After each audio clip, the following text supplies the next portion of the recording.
Bienvenidos, buscadores de lo paranormal. Soy su anfitrión, y esta noche nos sumergiremos en las profundidades más oscuras del don de la clarividencia. Les traigo 3 testimonios que les harán cuestionar la naturaleza misma de la realidad. Esta noche, descubrirán por qué algunos dones son en realidad maldiciones, y por qué hay puertas en nuestra mente que deberían permanecer cerradas para siempre. Relato 1, La niña de los mensajes. Testimonio de Laura Mendoza, médium involuntaria, 34 años. Todo comenzó de la forma más inocente posible. Mi hija Emma siempre había sido especial, pero nunca imaginé hasta qué punto. Cuando cumplió 7 años, comenzó lo que los médicos llamaron episodios. Al principio eran pequeñas cosas, sabía quién llamaría por teléfono antes de que sonara, encontraba objetos perdidos que nadie más podía localizar y hablaba de personas que había conocido en sus sueños. La primera señal verdaderamente alarmante ocurrió durante el funeral de mi tía Carmen. Emma, quien nunca la había conocido en vida, se acercó al ataúd y comenzó a recitar detalles íntimos de la vida de mi tía. Habló de un amor secreto de juventud, de un hijo que había dado en adopción en 1975 y de la ubicación exacta de un testamento que nadie sabía que existía.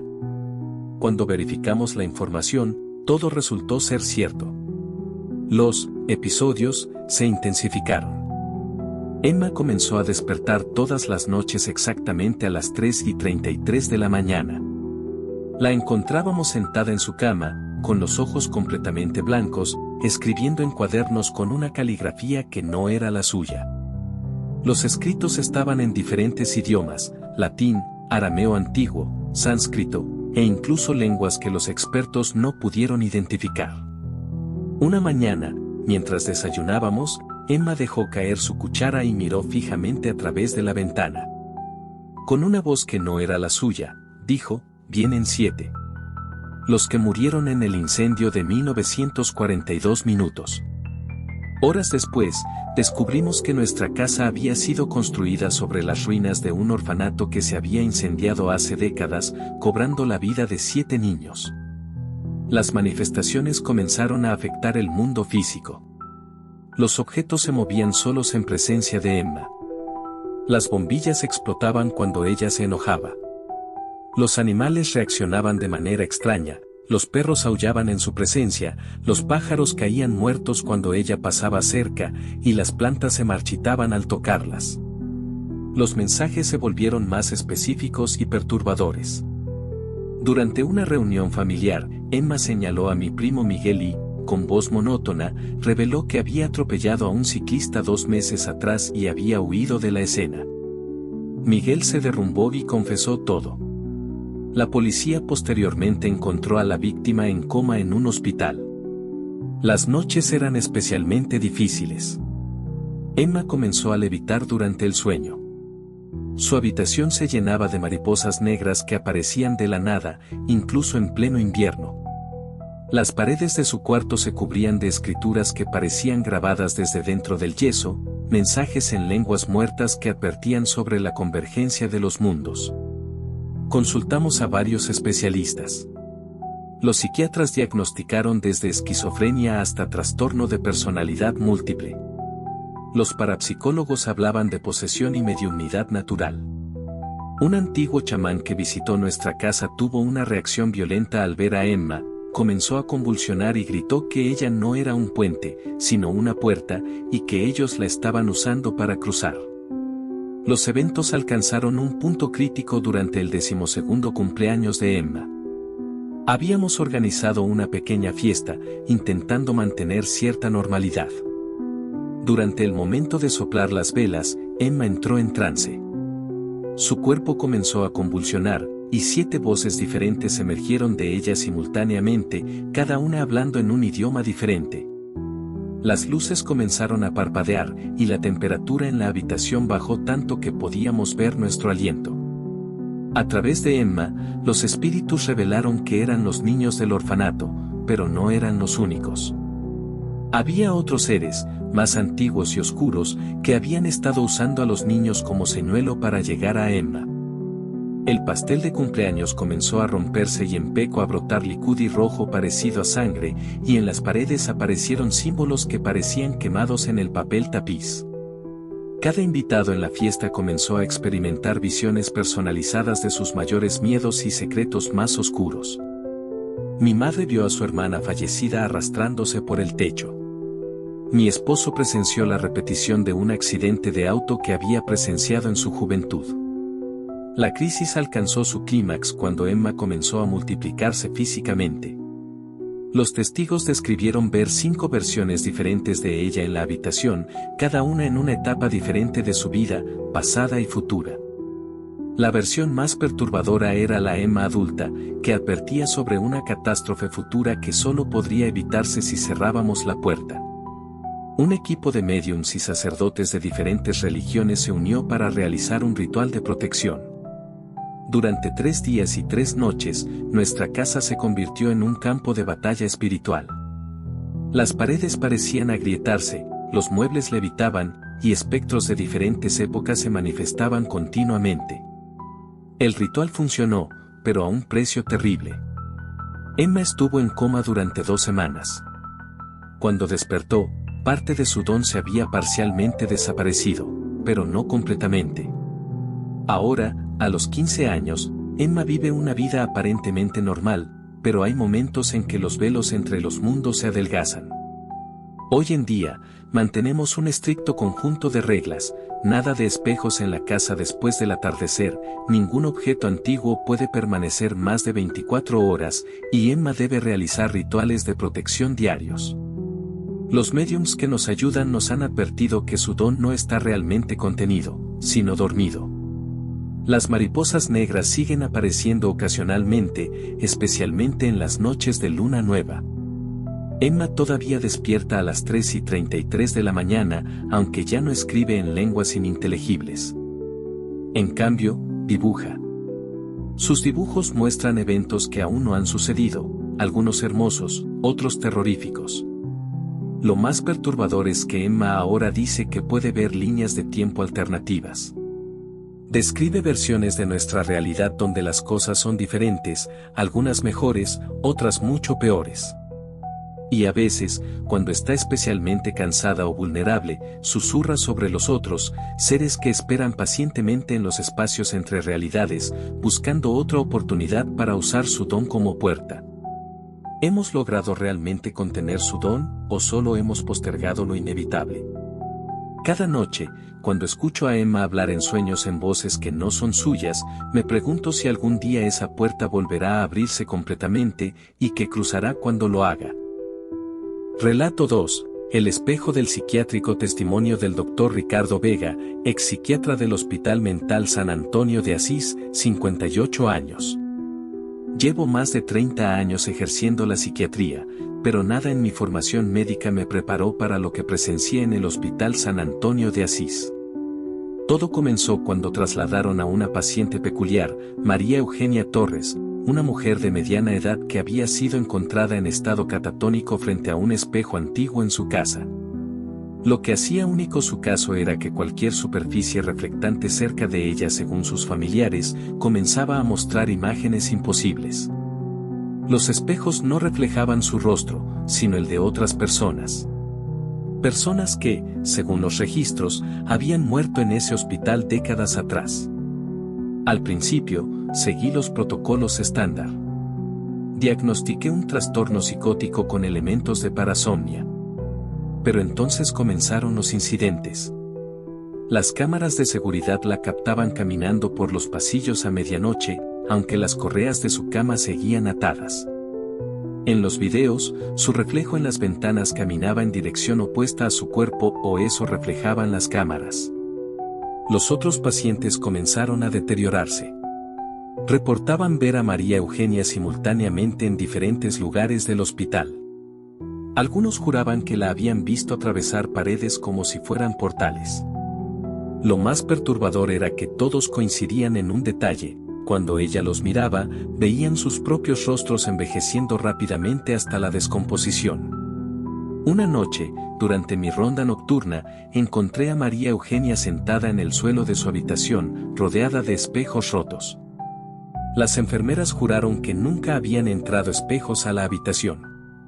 Ella estaba murmurando en un idioma desconocido, y cada fragmento de espejo mostraba una escena diferente del hospital, algunas del pasado, otras que parecían ser del futuro, y algunas que desafiaban toda lógica. Instalamos cámaras especiales en su habitación.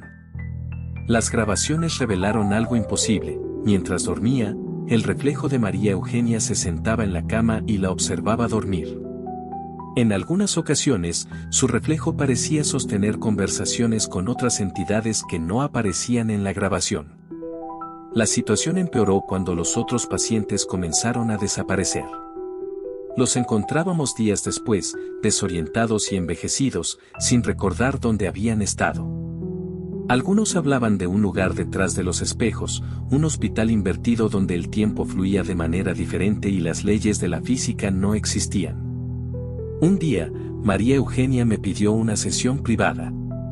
Me advirtió que ella no era la paciente, sino la cura. Me explicó que los espejos no eran simples superficies reflectantes, sino ventanas a dimensiones paralelas. Según ella, había seres que usaban estos portales para alimentarse de la energía de los vivos, y ella había sido elegida para contenerlos. Durante esa sesión, presencié algo que destruyó mi comprensión de la realidad. El espejo de mi oficina comenzó a ondularse como agua. Vi mi propio reflejo envejecer y rejuvenecer repetidamente, mientras otras versiones de mí mismo realizaban acciones diferentes. María Eugenia me explicó que cada reflejo era una realidad alternativa, y que ella podía ver todas simultáneamente. La crisis llegó a su punto máximo durante una noche de luna nueva. Todos los cristales y superficies reflectantes del hospital comenzaron a vibrar. Los pacientes entraron en un estado de pánico colectivo, gritando que podían ver el otro lado. María Eugenia comenzó a convulsionar, y su cuerpo parecía estar en múltiples lugares al mismo tiempo, como una imagen fragmentada en un caleidoscopio. Lo que sucedió después desafía toda explicación racional.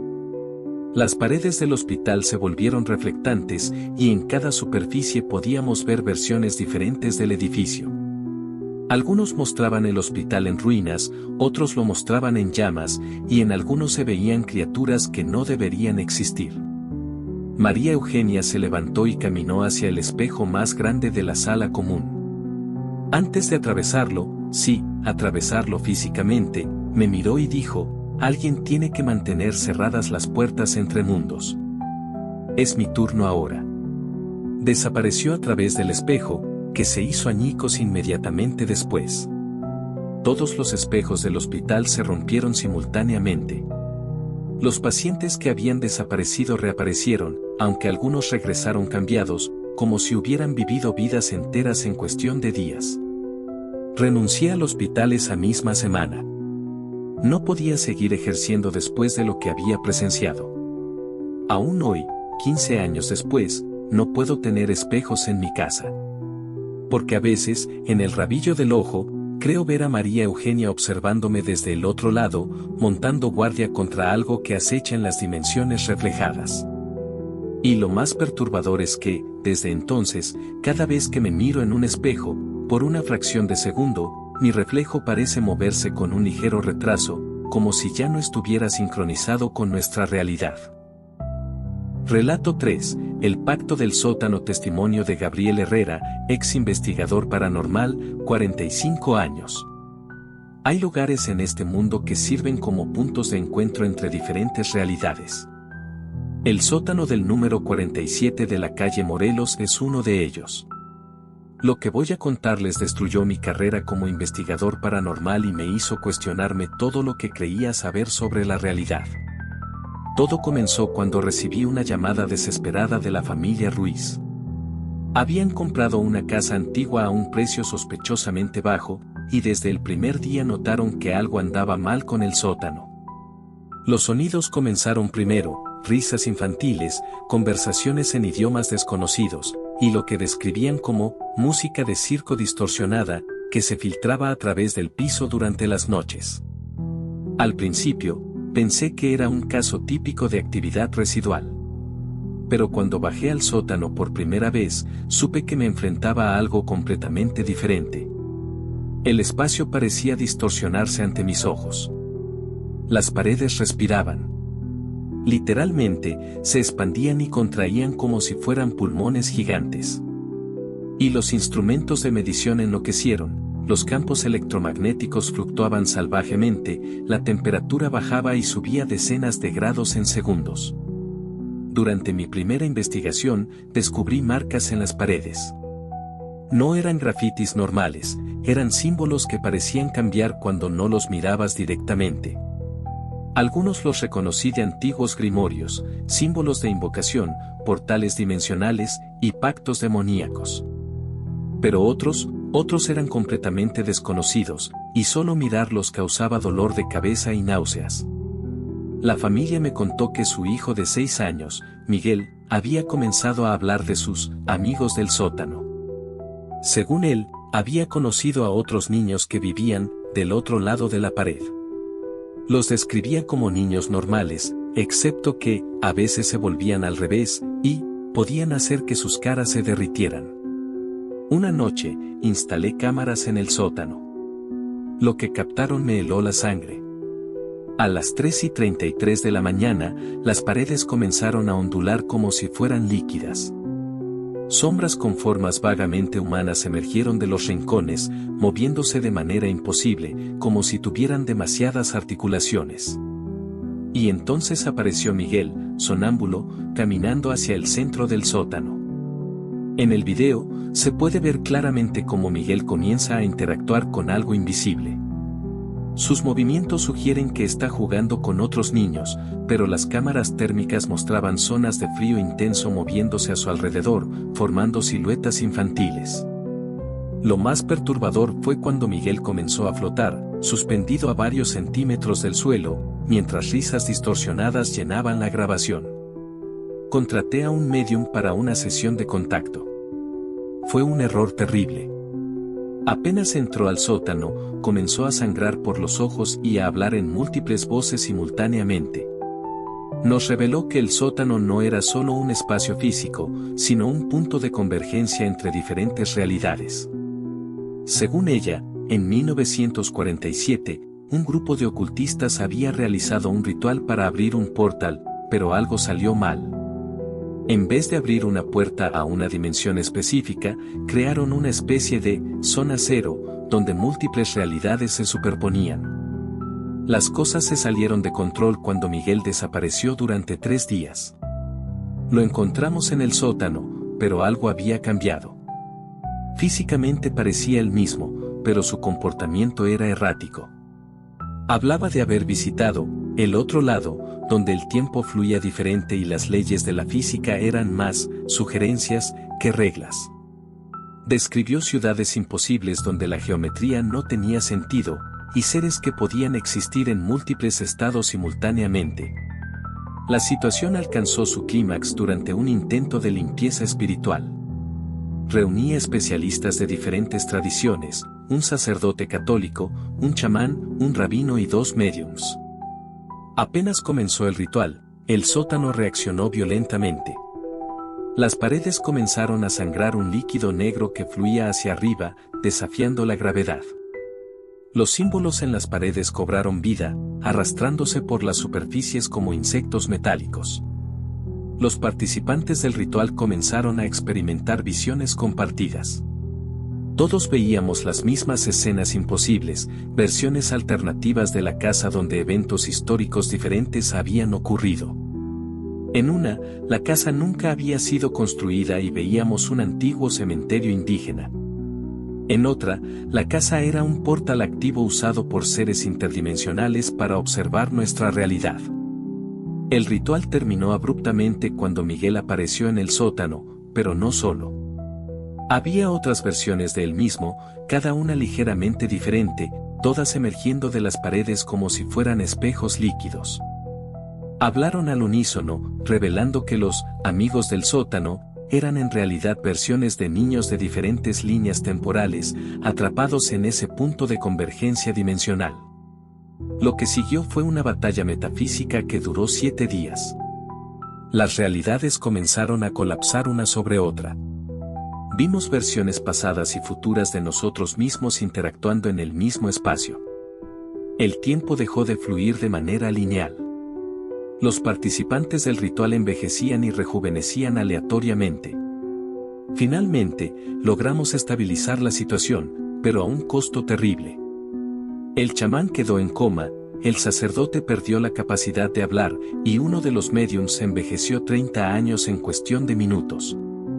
Miguel volvió a la normalidad, pero con una advertencia: los amigos del sótano seguían allí, esperando. El portal no se había cerrado, solo se había contenido temporalmente. La familia Ruiz se mudó esa misma semana. La casa permaneció vacía durante años, hasta que fue demolida en 2019. Pero aquí está lo más perturbador: según los trabajadores de la demolición, el sótano no existía. Donde debería haber estado, solo encontraron tierra sólida, como si nunca hubiera habido una estructura subterránea. Hasta el día de hoy, recibo llamadas ocasionales de Miguel.